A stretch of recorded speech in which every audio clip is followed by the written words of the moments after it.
WhangāreiTim Prime. Thank you, Mr. Speaker. My question is to the Minister of Education and asks, is she satisfied that she has complied with paragraph 2.86 of the Cabinet Manual? The Honourable Erica Stanford. Mr. Speaker, I have used my personal email in the past, and while the Cabinet Manual acknowledges that this may happen, I have now put in place practices so that as far as possible, this is minimised in the future. Supplementary. Has she ever invited people to email her on her personal Gmail account for ministerial business since becoming Minister? Good question. Mr. Speaker, many people have my Gmail address, both from when before I was a Minister and when I was in opposition.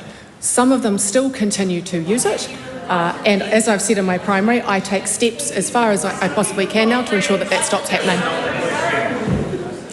Point of order, Mr. Speaker. That wasn't my question. My question was, has she invited people to email her on her personal Gmail account since she has become a Minister? Are you taking a point of order? Yes. Right, that was not my question. I asked if she had invited people to email her on her personal Gmail account.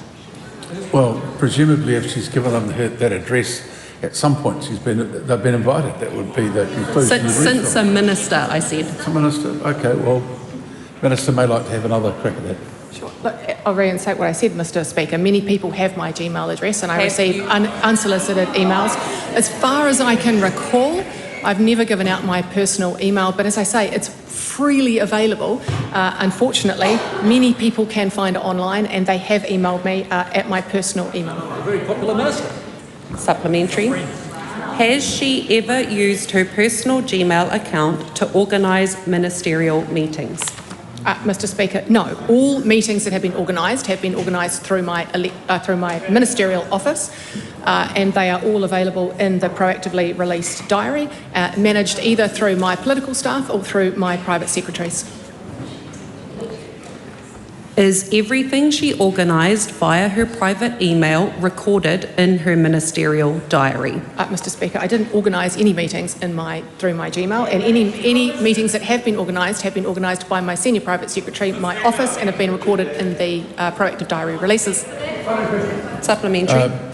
Supplementary question, right on once, please. Does the Minister find it unusual that there are some members of Parliament who are so lacking in doing their duty as responsible MPs or ministers that nobody writes to them?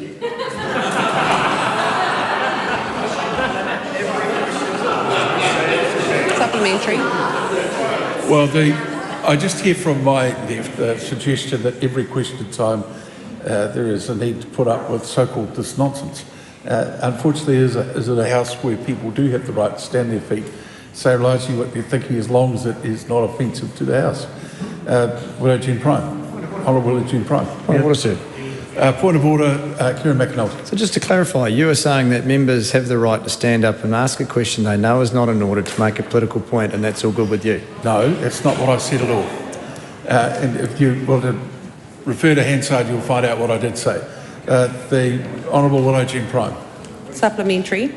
Has everything that has been through her personal email account that relates to her portfolios been recorded in accordance with the official record-keeping practices? Well, Mr. Speaker, that's exactly why we're here. The Cabinet Manual says that any emails should be kept for purposes of the Official Information Act. They've been disclosed, and that's why we're here.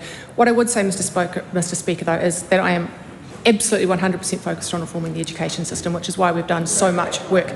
All the while, the member across the House has spent her time trawling through my Gmails, and I'd rather she spent time perhaps reading the message that I sent her, inviting her to be part of the NCEA change package, which she has declined to respond to, but that sums up the opposition's priorities, which is not our kids.